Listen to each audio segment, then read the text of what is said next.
Olá, estamos no módulo Orientação Jurídica do projeto Compartilhar Conhecimento. Hoje nós vamos conversar sobre o direito das organizações da sociedade civil. Vamos dar um panorama dessa legislação brasileira, no Código Civil, na nossa Constituição Federal e no contexto mundial em que essa discussão está inserida. Bom, antes de começar a falar das organizações da sociedade civil, é importante que a gente conheça quem são essas organizações, qual o critério de enquadramento que a gente utiliza para delimitar esse universo, né? Então, existe uma pesquisa que é a FASFIL, que é uma pesquisa que trabalha com as fundações e entidades sem fins lucrativos, que é liderada e realizada pelo IBGE, que usa um critério internacional, utilizada por uma metodologia internacional, que estabelece 5 requisitos, 5 qualidades das organizações da sociedade civil. Então, essas entidades são privadas, ou seja, elas não fazem parte do aparelho estatal e elas nascem do desejo individual da sociedade, das pessoas realizarem esse agrupamento numa organização da sociedade civil. Elas são sem fins lucrativos. O que significa ser sem fins lucrativos? Que todo e qualquer resultado que essa organização venha a ter, ele vai ser reinvestido nas atividades ligadas aos objetivos sociais dessa instituição.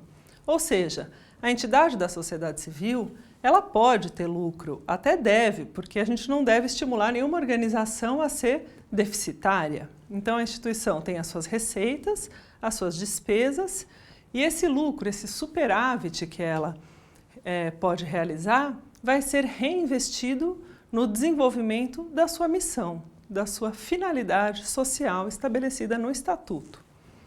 Essa organização deve ser institucionalizada. O que significa isso? Gerida de forma coletiva, como uma instituição.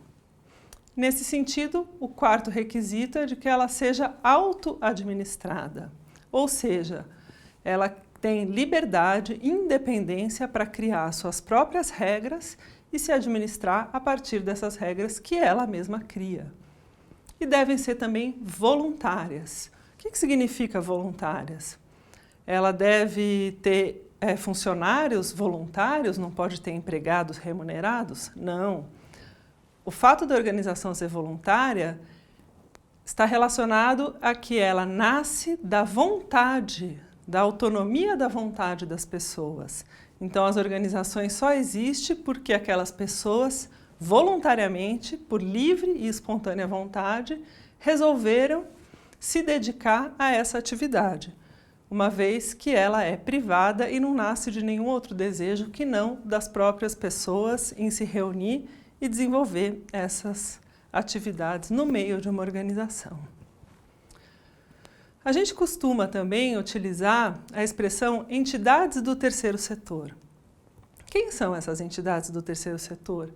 Por que terceiro setor, né?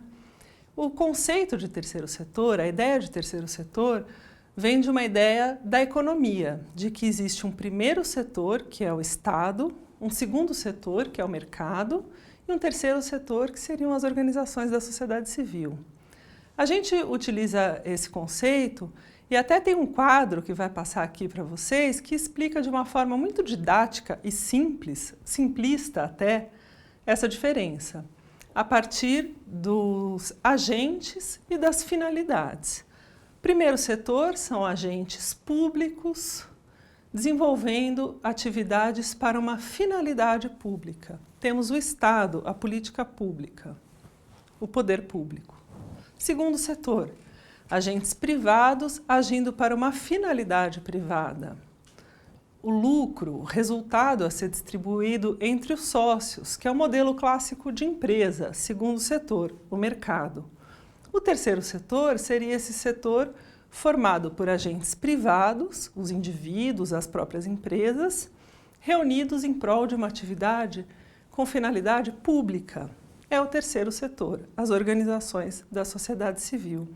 A gente deve falar aqui também que quando agentes públicos trabalham para uma finalidade privada, a gente está diante do que alguns teóricos costumam classificar como o quarto setor, o setor invisível, que não aparece nas contabilidades, mas que gira na economia, que é o setor da corrupção.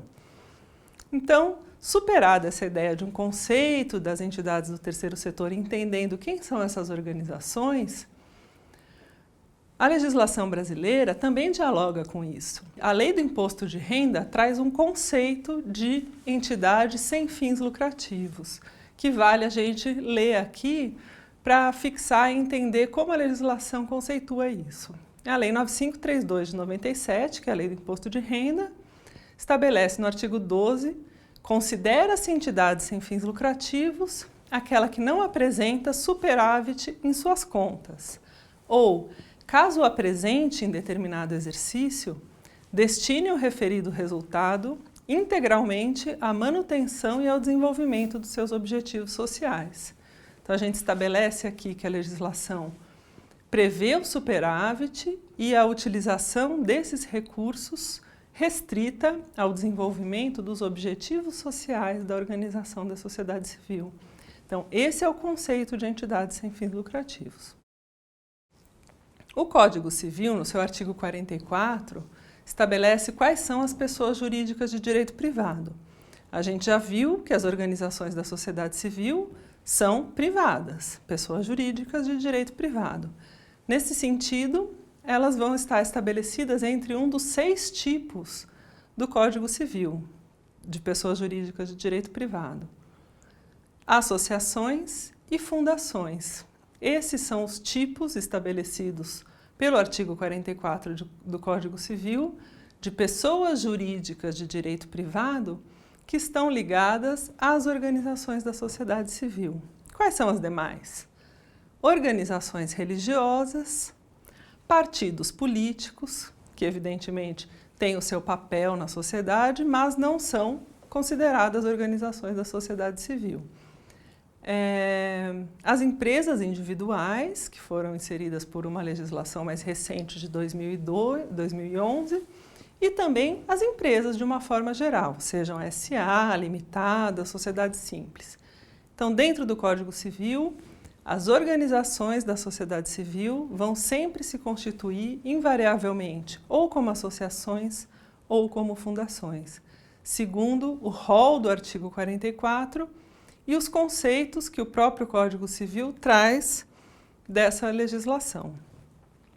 Aqui cabe pontuar também duas questões que costumam aparecer quando a gente fala sobre isso. A primeira é sobre as cooperativas. E as cooperativas não são organizações da sociedade civil? O papel das cooperativas de coletores, catadores, as cooperativas que atuam na produção de negócios sustentáveis, da economia solidária. Então, essas são entidades que têm um papel muito relevante a desenvolver na sociedade e que são equiparados em alguns momentos pela própria legislação a organizações da sociedade civil. E existe todo um movimento por parte dessas cooperativas para que essa equiparação ganhe uma dimensão ainda maior. Mas o Código Civil, ao tratar das cooperativas, estabelece que elas são equiparadas a sociedades simples, que é um tipo específico de sociedade. Então, diferenciando a figura da cooperativa da figura das associações e das fundações, que, para o conceito do Código Civil, vão ser assimilados como das organizações sem fins lucrativos. Bom, superado esse aspecto do direito civil e do Código Civil com relação às organizações da sociedade civil, cabe também avaliar como a Constituição trata essas entidades. E existe um princípio estabelecido no artigo 5º que vai tratar do direito da liberdade de associação. E esse é um direito previsto nos incisos 17 a 20 do artigo 5º, que trata da dimensão da liberdade de associação como uma liberdade individual, estabelecendo que todo indivíduo pode se associar para fins lícitos, vedada a associação para caráter paramilitar. Estabelece que a criação de associações e de cooperativas independem de autorização estatal, ou seja, dois indivíduos livremente podem criar uma associação sem ter que pedir autorização para o Estado para que o façam. Estabelece também que é vedada a interferência estatal no funcionamento dessas associações, dessas organizações, e que elas só poderão ser compulsoriamente dissolvidas mediante decisão judicial irrecorrível, transitada em julgado. Essa é uma garantia muito importante de que não pode o poder público ou o legislativo ou qualquer outra instância de poder fechar uma associação. Só o Poder Judiciário, mediante o devido processo, instruído em decisão de última instância. Essa é uma garantia poderosa da nossa Constituição com relação a isso, que estabelece também que ninguém pode ser obrigado a se associar e nem a permanecer associado. Esse contexto do direito da liberdade de associação, ele compreende três dimensões distintas e muito poderosas. A primeira é uma dimensão da liberdade, da autonomia do indivíduo poder se associar livremente. Sim ou não, uma questão individual, um direito individual. A segunda dimensão diz respeito à dimensão da participação, que o direito da liberdade de associação, ele instrumentaliza a participação social, a cidadania, a partir da perspectiva de que a participação é um exercício do direito ao desenvolvimento e que o indivíduo que coletivamente toma decisões e está envolvido com organizações da sociedade civil, se associando a outros indivíduos, ele estabelece uma forma de praticar o hábito de agir por motivos públicos, não meramente egoísticos ou familiares. E essa é uma perspectiva de que a livre iniciativa, a inovação da sociedade tem um valor muito importante num Estado que seja ou que se propõe a ser democrático, plural e que respeite as diferenças e a inovação.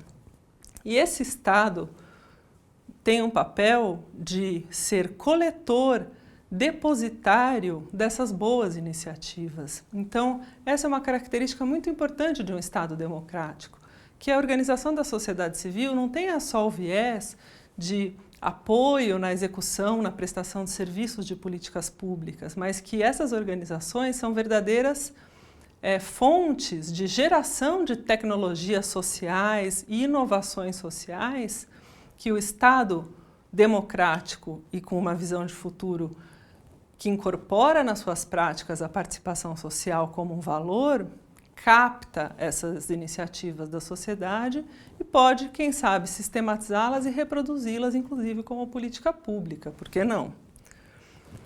A Declaração Universal de Direitos Humanos da ONU prevê a liberdade de associação como um direito humano universal. A Convenção Americana sobre Direitos Humanos da OEA também prevê a liberdade de associação e estabelece, no seu artigo 16, uma série de garantias voltadas a isso. Não por acaso, a ONU criou recentemente uma relatoria especial que está incumbida de acompanhar a legislação das organizações da sociedade civil mundo afora. A criação dessa relatoria se deu a partir da visão e da percepção de que as normas e a legislação relativa às organizações da sociedade civil têm endurecido. Então, nós temos vivido no mundo tempos mais difíceis para as organizações da sociedade civil do que se vivia num passado recente.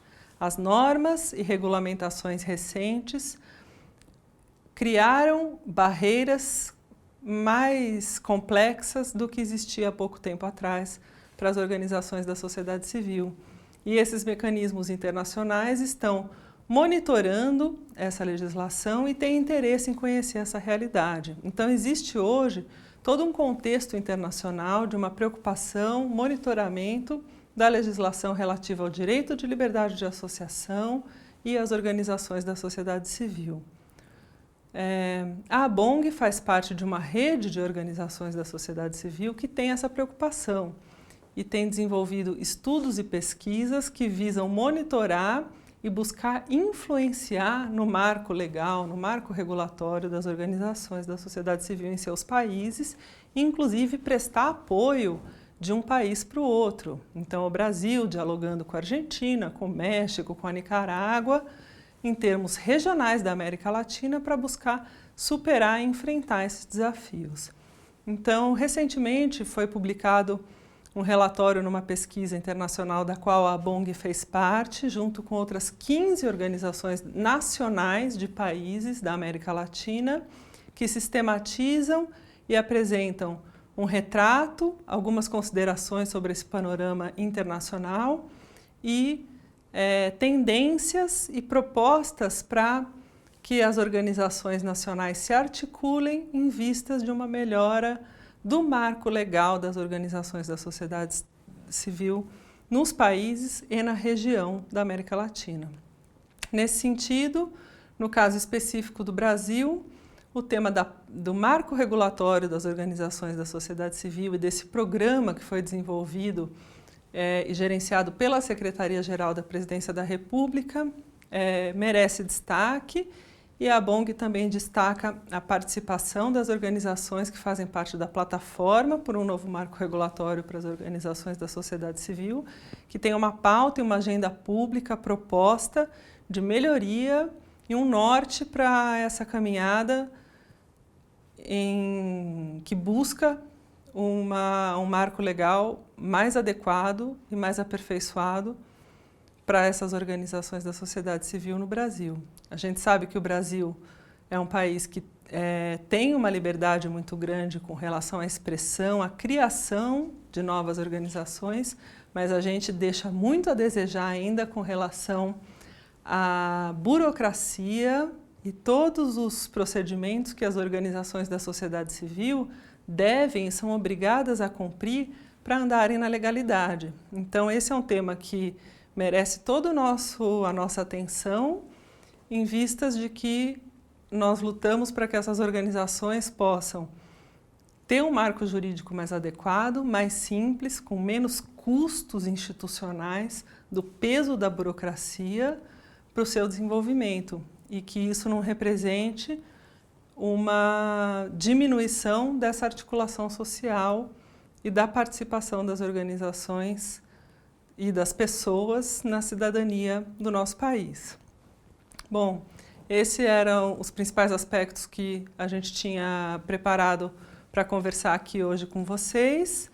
Acho que conseguimos estabelecer um panorama geral relacionado ao Código Civil, a figura e conceituação de quem são as organizações da sociedade civil, as formas jurídicas que ela apresentam, como a nossa Constituição Federal reconhece e trabalha o direito da liberdade de associação e esse diálogo no panorama internacional. Para quem tem mais interesse sobre esse assunto e deseja aprofundar, temos links à disposição aqui na apresentação que vocês podem acessar e conhecer esses materiais.